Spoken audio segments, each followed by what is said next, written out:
Hello, so vector chapter continue करते हैं। Next है types of vector. Types of vectors. तो टाइप्स ऑफ वेक्टर, तो पहला है zero vector, also known as a null vector. इसको रिप्रेजेंट करते हैं ऐसे जीरो वेक्टर से। इसका मतलब होता है vector having magnitude zero, vector having magnitude zero and direction arbitrary. इसकी डायरेक्शन नहीं होती। This is the only vector which is defined by magnitude only. This is the only vector which is defined by magnitude only, not by direction. तो ये point, initial point भी वही है, final point भी वही है। तो इसका इनिशियल पॉइंट और इसका फाइनल पॉइंट सेम ही है, तो इसलिए इसको बोलते हैं जीरो वेक्टर। पर डायरेक्शन डिफाइन नहीं कर सकते, वो ऐसी भी हो सकती है, ऐसी भी हो सकती है, ऐसी भी हो सकती है, ऐसी भी, तो कोई सी भी डायरेक्शन में जा सकता है। तो इसलिए इसकी डायरेक्शन डिफाइन नहीं करते हैं, सिर्फ मैग्नीट्यूड ही डिफाइन करते हैं। तो magnitude of zero vector equal to, तो magnitude of zero vector is zero, है ना। नेक्स्ट है free vector and fixed vector. Free vector और फिक्स्ड वेक्टर। फिक्स्ड वेक्टर में क्या होता है, तो जहां पे वो एक्ट कर रहा है वेक्टर, वो पॉइंट फिक्स रहेगा। तो वेक्टर उस पॉइंट पे, जो फिक्स पॉइंट पे अगर वेक्टर एक्ट कर रहा है, तो उस वेक्टर को भी फिक्स वेक्टर बोलेंगे। फ्री वेक्टर में क्या कर सकते हैं, पैरेलली उसको मूव कर सकते हैं। मान लो ये कोई वेक्टर है, तो इसको मैं पैरेलली मूव कर सकता हूं, तो उसको बोलते हैं फ्री वेक्टर। तो vector which is drawn parallel to given vector through a specified point in space is called localized vector और फिक्स वेक्टर। मतलब वो पॉइंट पर ही एक्ट होगा, तो उसको बोलते हैं। तो जैसे फॉर एग्जांपल फोर्स वेक्टर। और अगर वेक्टर की लेंथ उसका मैग्नीट्यूड हो जाएगा, पर direction independent of its position है, मतलब उसको मूव कर सकते हैं, तो उसको फ्री वेक्टर बोलेंगे। फॉर एग्जांपल जैसे वेलोसिटी वेक्टर। तो इसको इस तरह से समझो, मान लो there is a box, there is a box, इस बॉक्स का एक वेलोसिटी वेक्टर है। अब वो वेलोसिटी वेक्टर मैं यहाँ दिखाऊं, यहाँ दिखाऊं, यहाँ दिखाऊं, यहाँ दिखाऊं, यहाँ दिखाऊं, यहाँ दिखाऊं, एक ही बात है, एक ही बात है।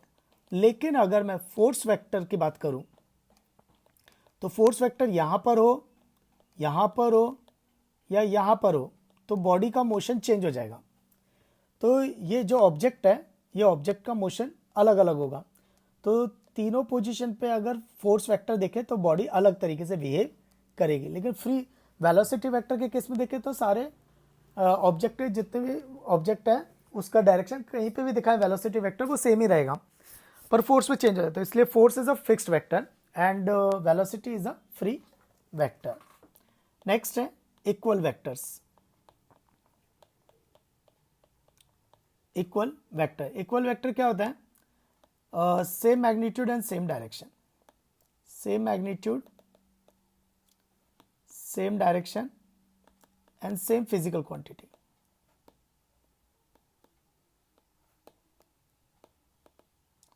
And same physical quantity. क्योंकि देखो ना, अगर मैंने वेक्टर लिखा 2i cap plus 3j cap plus 4k cap, और एक और लिखा 2i cap plus 3j cap plus 4k cap, तो ये दोनों बराबर हैं? पर नहीं, ये हो सकता है ये वेलोसिटी वेक्टर है और ये फोर्स वेक्टर है। तो देखा जाए तो वेक्टर की डायरेक्शन और फोर्स की डायरेक्शन सेम है। फिर वेक्टर, वेलोसिटी वेक्टर का मैग्नीट्यूड और फोर्स वेक्टर का मैग्नीट्यूड भी सेम है, लेकिन ये दोनों एक नहीं है, क्योंकि एक वेलोसिटी को रिप्रेजेंट कर रहा है, एक फोर्स को रिप्रेजेंट करता है, represent same physical quantity. Next, अपने मैथ्स में मैटर नहीं करता, क्योंकि हम मैथ्स में vector A B, vector C, vector इस तरह से पढ़ते हैं। तो हम यहाँ पे कोई फिजिकल क्वांटिटी असाइन नहीं करते। तो फिजिकल क्वांटिटी असाइन नहीं करते, तो इसलिए कुछ फर्क नहीं पड़ता। तो यहाँ पे अपने को ये नहीं देखना होता है कि ये कौन सी फिजिकल क्वांटिटी को रिप्रेजेंट कर रहा है। नेक्स्ट है कोलिनियर वेक्टर्स। Collinear vectors. तो कोलिनियर वेक्टर में क्या होता है कि उनका या तो सेम सेंस ऑफ डायरेक्शन या फिर अपोजिट सेंस ऑफ डायरेक्शन। तो उसमें भी केसेस हैं, parallel vectors, anti parallel vectors.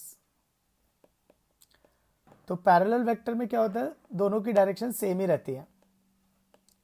तो ये ए वेक्टर, ये बी वेक्टर, तो A vector is parallel to B vector.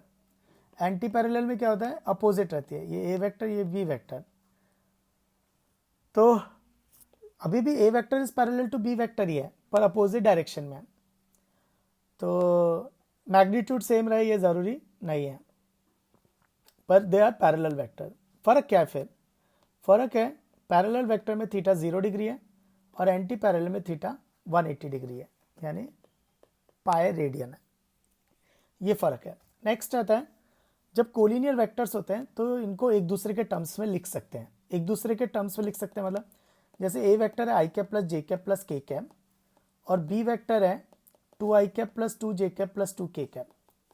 तो यहाँ पर A vector is parallel to B vector, तो बी वेक्टर लिख सकते हैं 2 times A vector, B vector लिख सकते हैं 2 टाइम्स ए वेक्टर।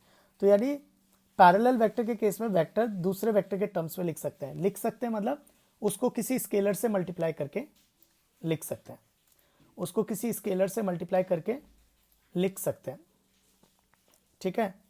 तो B vector is equal to 2a vector, तो उसको पैरेलल वेक्टर को, एक वेक्टर को दूसरे वेक्टर के टर्म्स में लिख सकते हैं। लिखने का मतलब है कि उसको किसी स्केलर से मल्टीप्लाई करके लिख सकते हैं। तो जैसे B vector equal to 2a vector, या फिर A vector equal to B vector by 2, A vector is equal to B vector by 2, ऐसा भी लिख सकते हैं।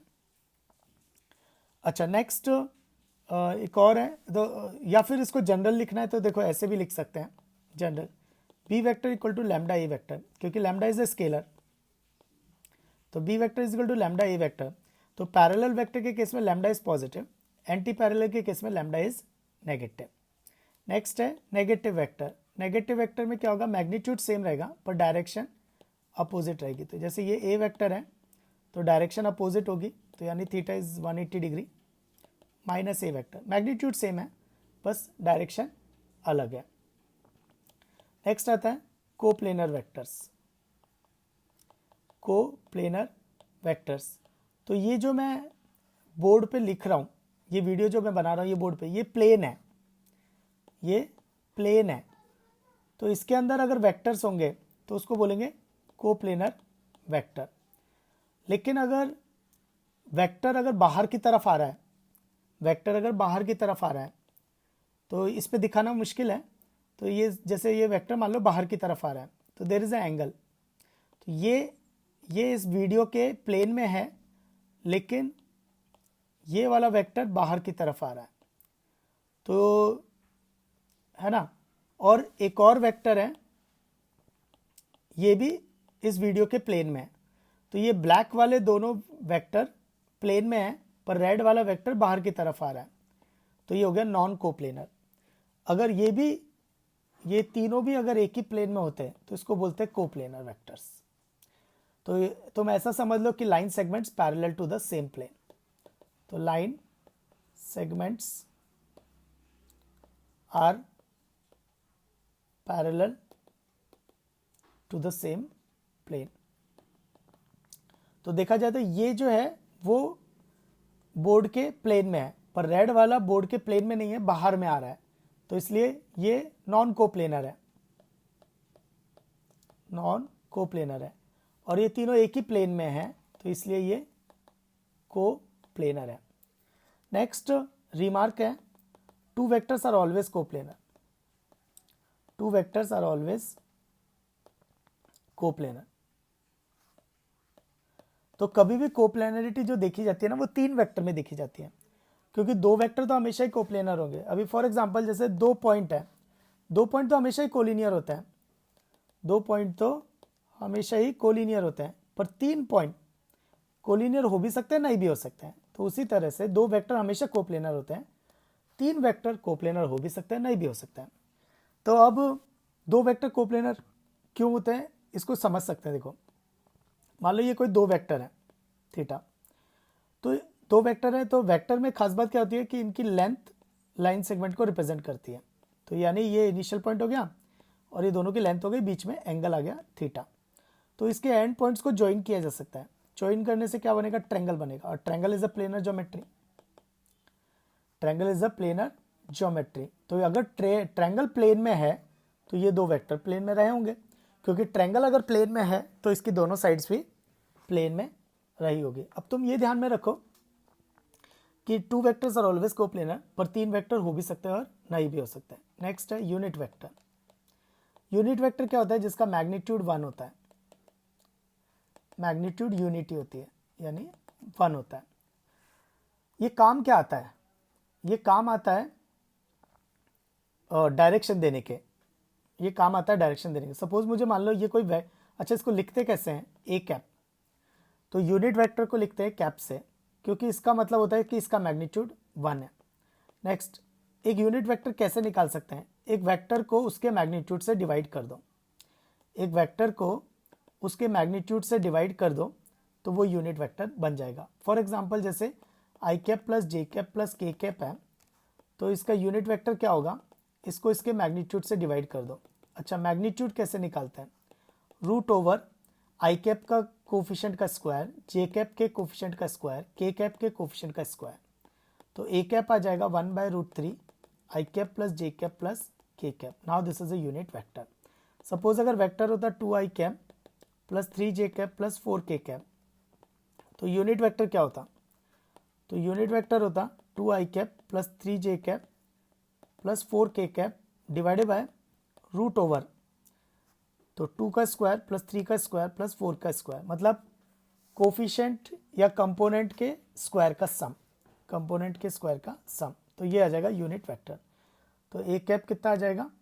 तो 2 I cap plus 3 J cap plus 4 K cap, और ये कितना आएगा? 16 प्लस 9 प्लस 4, तो 9 और 4 13, तो 29। तो 1/√29, 1/√29। तो ये हो जाएगा यूनिट वेक्टर। यूनिट वेक्टर काम आता है डायरेक्शन चिपकाने के। जैसे सपोज मुझे मान लो ये कोई वेक्टर है, ए वेक्टर, और मुझे इतना ही लिखना है, मुझे इतना ही लिखना है जिसका मैग्नीट्यूड लैम्डा है। तो सपोज ये ए बी, तो ए बी वेक्टर है ए वेक्टर, और ये एम, और मुझे ए एम वेक्टर लिखना है जिसकी लेंथ है लैम्डा। तो मैं पहले क्या करूंगा? एक यूनिट वेक्टर निकाल लूंगा। यूनिट वेक्टर से फायदा क्या होता है? ये जिससे भी मल्टीप्लाई होता है उसके मैग्नीट्यूड को चेंज नहीं करता, क्योंकि यूनिट वेक्टर का मैग्नीट्यूड 1 होता है, यूनिट वेक्टर का मैग्नीट्यूड 1 होता है। तो इसको किसी से भी मल्टीप्लाई कर देंगे तो उसके मैग्नीट्यूड को चेंज नहीं करेगा। तो यूनिट वेक्टर कितना हो जाएगा? ए कैप, ये ए कैप। लेकिन ए एम वेक्टर का मैग्नीट्यूड 1 तो नहीं है, उसका लैम्डा है, तो ये हो जाएगा लैम्डा ए कैप। तो अब इससे क्या हो गया? ए एम वेक्टर इसकी दो चीजें होंगी, क्योंकि ये वेक्टर क्वांटिटी है, एक होगा मैग्नीट्यूड और एक होगा डायरेक्शन। तो मैग्नीट्यूड हो गया लैम्डा और डायरेक्शन हो गई ए कैप की, क्योंकि वो ए वेक्टर के अलॉन्ग है। तो इस तरह से हम लोग यूनिट वेक्टर बना सकते हैं।